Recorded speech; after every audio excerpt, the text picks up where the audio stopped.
Hello friends, मैं हूं सुनील और आप सभी का टेक्निकल छाव में स्वागत है।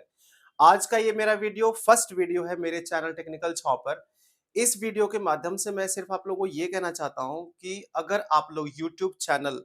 खोलना चाहते हो, नहीं चाहते हो, कभी सोचते हो कि खोल लें, कभी चाहते हो कि नहीं खोलें, क्या करें? अगर आपको डाइसी है, कन्फ्यूजन है तो मैं कहूँगा कि आप ज़रूर यूट्यूब चैनल एक बना लीजिए ताकि आपको ये कभी बाद में पछतावा ना रहे कि काश मैं भी एक यूट्यूब चैनल बनाया होता और पता नहीं लोग करोड़ों में कमा रहे हैं, लोग लाखों में कमा रहे हैं, तो आप कम से कम हज़ारों में तो कमा ही लिए होते। ये पछतावा ना रहे आपको इसलिए मैं कहता हूँ कि आप एक यूट्यूब चैनल ज़रूर ओपन करिए और सबसे बड़ी बात कि पैसे की नहीं है, जो बड़ी बात है वो है कि अगर आप यूट्यूब चैनल खोलते हैं तो जो आपका कंटेंट जिस किसी भी फील्ड में, जिस किसी निश में आप वीडियो बनाओगे उसमें आपको एक मास्टरी मिलेगी। साथ ही साथ आपको टेक्निकल नॉलेज का एडवांसमेंट मिलेगा क्योंकि आप वीडियो को शूट करना, साउंड एडिट करना, वीडियो को एडिट करना, यूट्यूब पर अपलोड करना और बहुत सारे न्यू टेक्नोलॉजीज के बारे में आप अवेयर होते चले जाओगे। इसलिए आज के इस मेरे फर्स्ट वीडियो में मैं ज़्यादा कुछ नहीं कहूँगा, सिर्फ ये बताने आऊँगा अगर आपको कन्फ्यूजन है कि यूट्यूब चैनल मैं अपना एक ओपन करूँ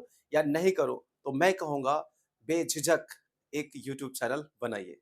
बाकी आगे की वीडियो में बहुत तरह के सपोर्ट मैं आपको दूँगा, जैसा कि मेरे चैनल का नाम है टेक्निकल छाँव। आपको सचमुच में लगेगा कि हाँ, ये एक छाँव की तरह है, जो कि बड़ी-बड़ी बातें नहीं करता है, बल्कि टू द पॉइंट मैं आपको बताऊँगा, कैसे आपको अपने चैनल को ग्रो करना है, किस तरह के वीडियोज़ बनाने हैं, किन चीज़ों का आपको ध्यान रखना है, सारी चीज़ें मैं बहुत ही सही तरीके से बताऊँगा और आपको लगेगा कि हाँ, आपका चैनल ग्रो कर रहा है। So all the best.